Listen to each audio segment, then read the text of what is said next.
बिस्मिल्लाहिर्रहमानिर्रहीम। अस्सलामुअलैकुम। आज हम बात करेंगे मसल पुल की, कि मसल कैसे पुल होता है और इसका रोल क्या है हमारी बॉडी में। हरकत करने में मसल्स का अहम रोल है। उठते, बैठते, लेटने तक के लिए मसल्स की मदद लेनी पड़ती है। हाथ पाँव के जोड़ बाहमी लिगामेंट और टिश्यूज़ के ज़रिए जुड़े होते हैं। जिस्म के किसी भी हिस्से पर चोट लगे तो ये टिश्यूज़ मुतासर होते हैं।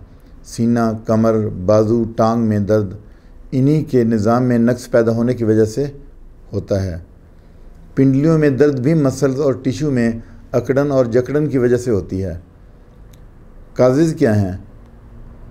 नंबर 1, काफ मसल्स अकड़ जाती है, यानी जो एडी के साथ ऊपर जो मसल्स है वो उसमें तनाव आ जाता है।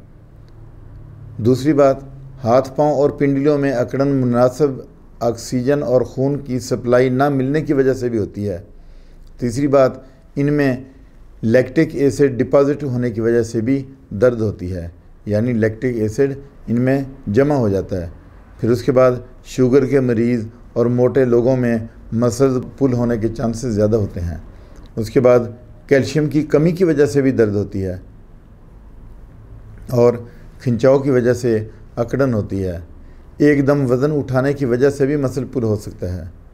अब हम होम्योपैथी में बहुत ही अच्छी मेडिसिन हैं इसके इलाज के लिए, मसल पुल के लिए। ये जो एकदम मसल टाइट हो जाते हैं तो इनके बेहतरीन अद्वियात मौजूद हैं। नंबर 1, बेलिस प्रीनस। तेज़ दर्द हो मसल्स में, ये मेडिसिन 30 पोटेंसी में लें, बेलिस प्रीनस। और दूसरी मेडिसिन रेस्टॉक्स 30 पोटेंसी में है, बहुत ही अच्छी मेडिसिन है।